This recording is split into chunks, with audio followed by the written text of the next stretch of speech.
There's one thing I really don't want to hear anymore, unless it's to just provide a comeuppance. That one thing is, Bo Nix, QB6, number 12 overall. You shouldn't pick a quarterback that high when he's the 6th quarterback in the draft. End it. It doesn't matter. The Broncos got the guy who fits their system, their scheme, their coaching, their environment. It's a symbiotic relationship. Bo Nix is the right guy to run Sean Payton's offense. Sean Payton is the right coach, along with his staff, to maximize Bo Nix. The result is what you're seeing. Today, of course, in that 38-6 win, a statistical performance unlike any ever seen from a rookie quarterback. No rookie had ever had 300-plus yards, 4 touchdown passes, no picks, a completion percentage north of 80 until today. So that in and of itself is notable. But it's stacked upon other good weeks. It's not an outlier, rather it's a culmination.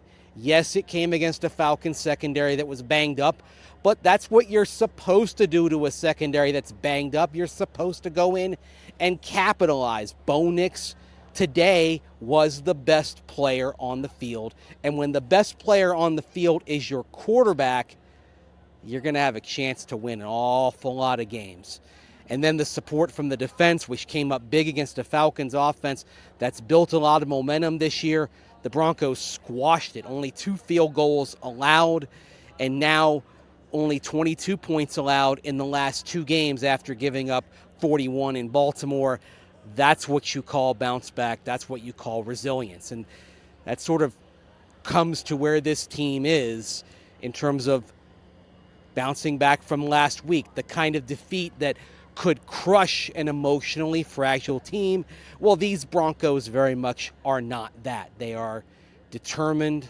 They are resolute. They have rookies who are playing beyond their years, a rookie quarterback who is leading beyond his years, who is spreading the ball around, involving everybody on the offense today. This was sensational. It shows what's possible.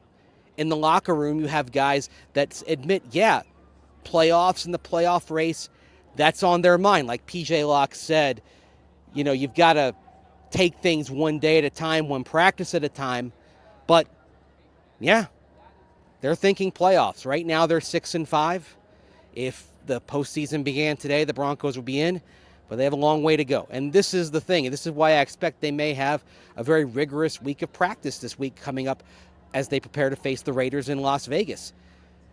If you go to Vegas and lose, you undo everything, all the progress that you made this week, everything that you showed to maybe put out some notice to the rest of the league that the Broncos are back. You could undo it. But only undo it for a little bit. Because in the big picture, in the broad sample size of the last 9 games since Bo Nix had 4 picks in the first 2 games, Bo Nix looks like the real deal. Forget about being QB6 in the draft. He looks like QB1 right now. Possible Rookie of the Year. It looks like the Broncos have answered the question that has dogged them since Super Bowl 50. It looks like the carousel has come to a grinding halt. And whether this Broncos team is a playoff team or not, over the next 7 weeks of the season as they go on into December and January, it seems clear now that they have found the answer at quarterback, which opens up so much as you get into the offseason. It becomes a situation where free agents may look at the Broncos a little more because they have Bo Nix. They won't see the quarterback quandary. They'll see a quarterback solution. This offseason could be a lot of fun because the Broncos may be able to go shopping in the toy department, as it were, to go shopping for some skill players to get a little more speed and dynamism. But they look pretty dynamic today, and they look pretty dynamic going into the stretch run, and they could be able to go into the offseason having snapped a great many streaks that have defined this team in the World of Suck era, an era that finally appears to be at its end. It's appropriate because you could argue the Falcons back in 2016 ended the no-fly zone era. No-fly zone guys, they were here today. But it was the Falcons who came in on this field and exposed that defense, found the weakness. Kyle Shanahan saw a flaw in how they covered running backs out of the backfield, and thus the Falcons came in and diced the Broncos up. And that really was kind of the end of that era. They'd started the season 4-0. They went 5-7 the rest of the way, 5-11 the year after that. And the slide was on.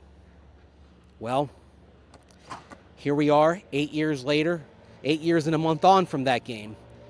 And I think that era that started when the Falcons came in here and won ended in resounding fashion with a 38-6 triumph over the Atlanta Falcons, in which the Broncos played their most complete game in many a year.